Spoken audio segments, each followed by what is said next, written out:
Welcome into another episode of Tailgate Talk SEC. I am Will Thomas. Week 7 SEC preview. This is far and away the best week of SEC football that we have had. We are getting an absolute slate of conference versus conference games. That is what we've all been waiting for.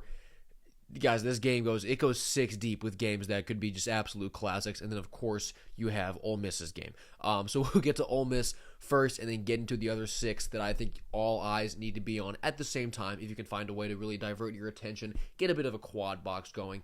You know, pretty much what you have to do in this day and age of college football. But anyways, get right into it. The only boring-ish game of the week. Washington State goes to Ole Miss. Ole Miss is laying 32.5. Now, this is the trap spot to end all trap spots because Ole Miss is off that win versus LSU, a bye week to hear how pretty you are. Then you have to play a rogue Pac-12 team before you have to go to Georgia and play in Athens. Like, that is the definition of a trap game. Definition of a trap game. The good news for Ole Miss, though, is that Washington State is absolutely terrible. And they have to fly cross-country. We know the stats on teams that fly cross-country. This game really should never be in doubt. But I would not be shocked with a slow-paced affair. Right? We've seen Trinidad Chambliss really lead Ole Miss's offense to just, up and down all the time. Maybe they just have they're missed timing on a few throws. Punt a few more times in the first half than you would like them to. I just think this game for Ole Miss, it's going to be really hard for them to get up the way that, they can. This should not be an A+ effort from Ole Miss. And they won't need it. They only need a C+ effort to beat Washington State. Probably not to cover that 32.5, but I would not be shocked if you get a B- game at best out of the Rebels here, but they'll still win this game against Washington State and be undefeated going to Athens.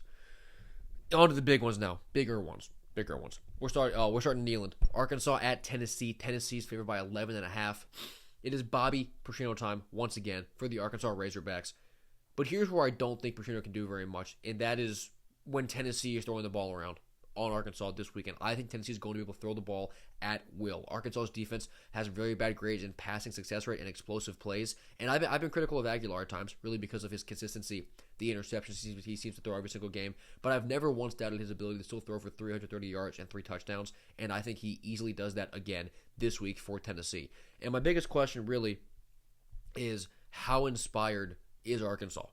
Right, we've seen good performances from teams coming off of firings with Virginia Tech, UCLA, more notably. But I think the question still has to be asked of how inspired, how much effort does Arkansas put forward. Now, Petrino, I do think will do a good enough job of rallying those guys to really go give a good effort.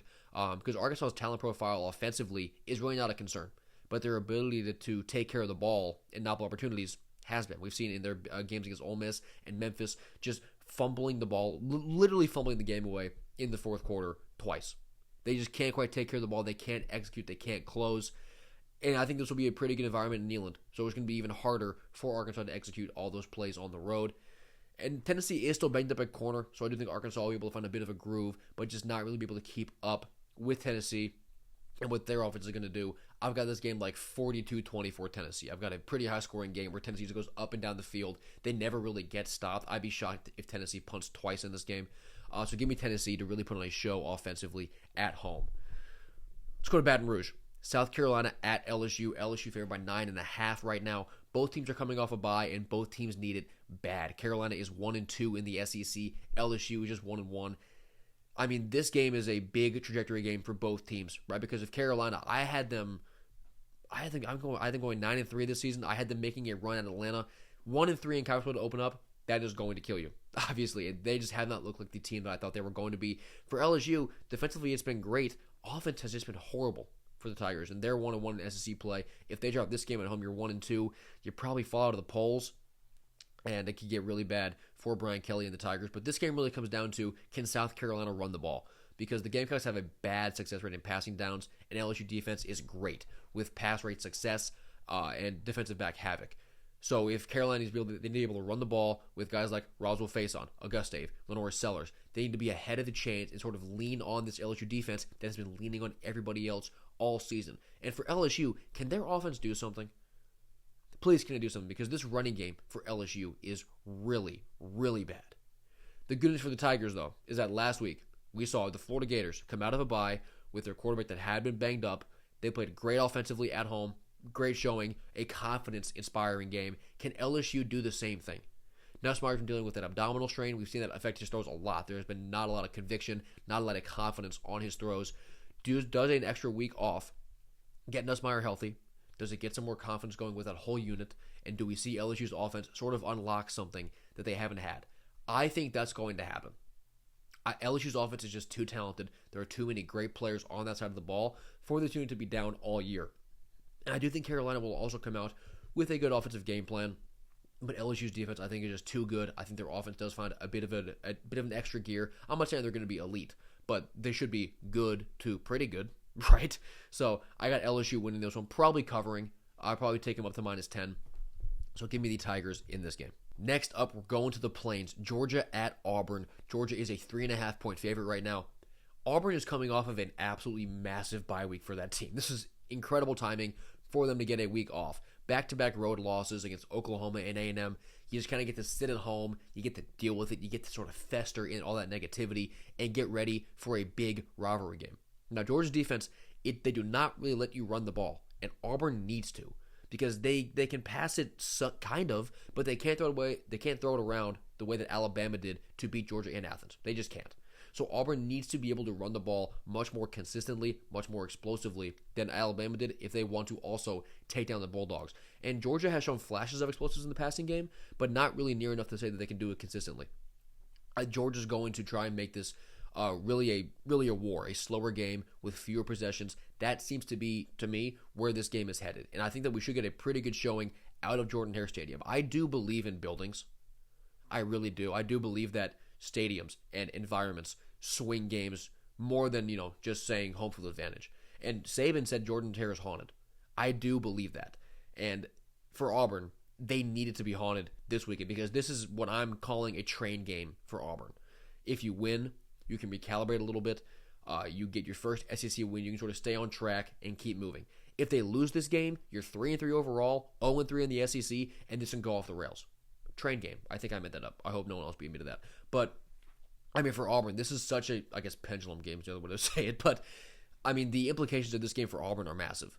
And also for Georgia, because Georgia could lose their second conference game before October 20th.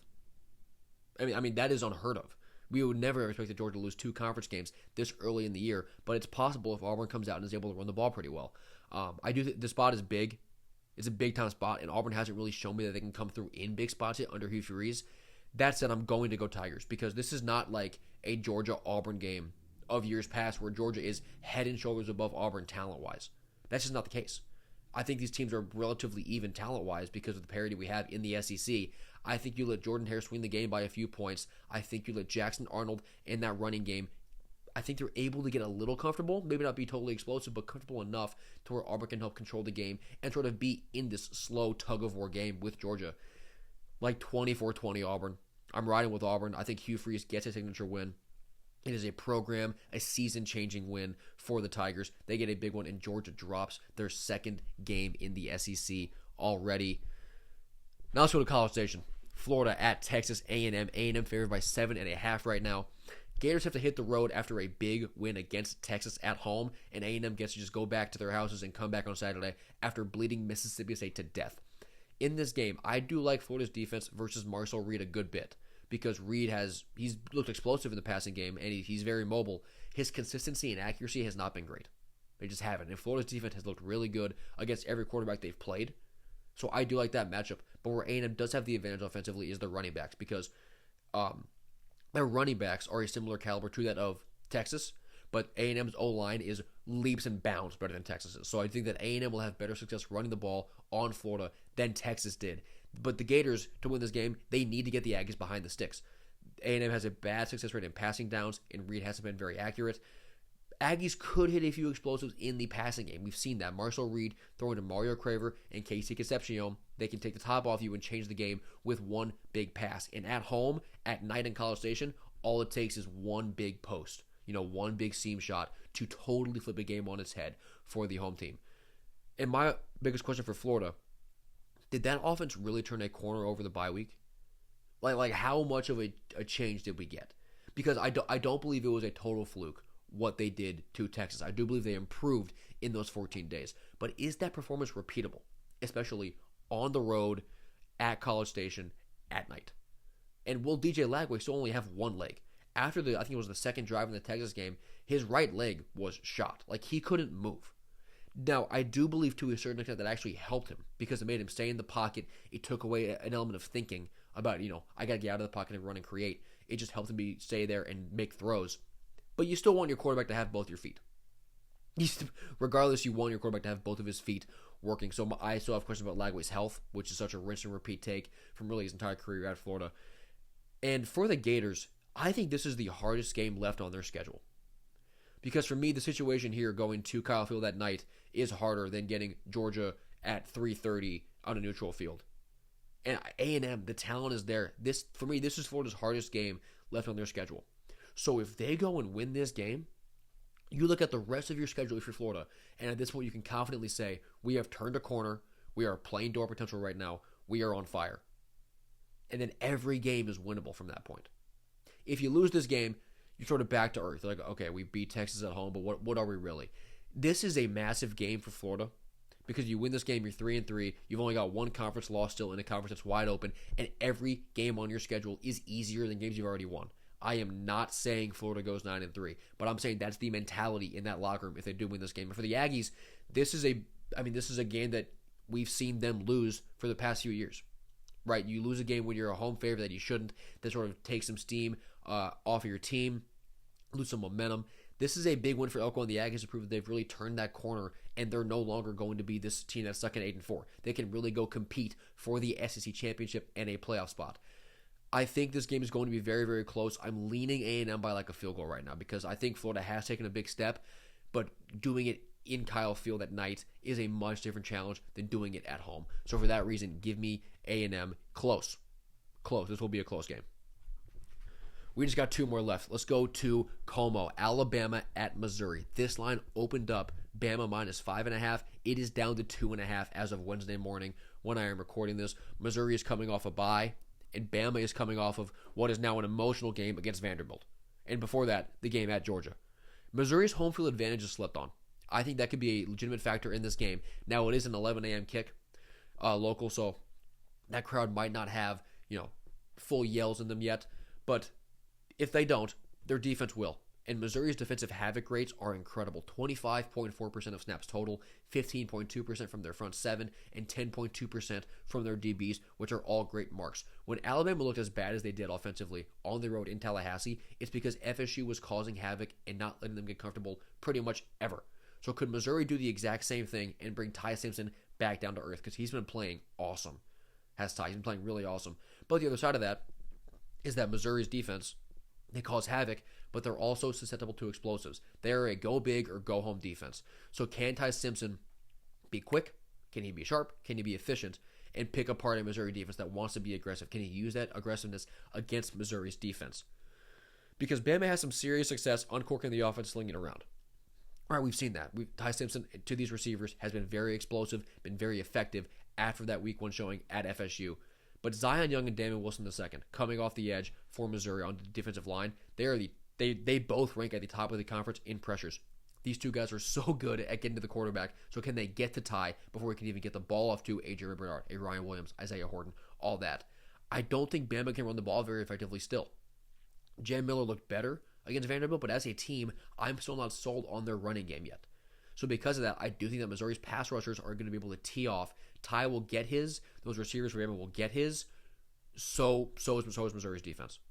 This defense is so good for Missouri. You just you haven't heard about it yet because it's Missouri. I think that Missouri's defense is going to be able to bring down Alabama's offense back to earth.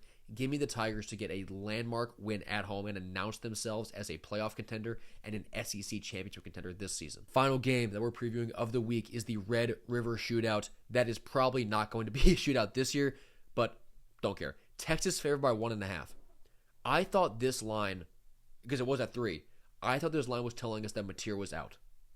Then Josh Pate, who is very plugged in with FanDuel, comes out and tells us this 1.5 number for Texas is assuming that Mateer is in. If he's out, you'll see it at 5.5. So the books currently think that Mateer is going to play.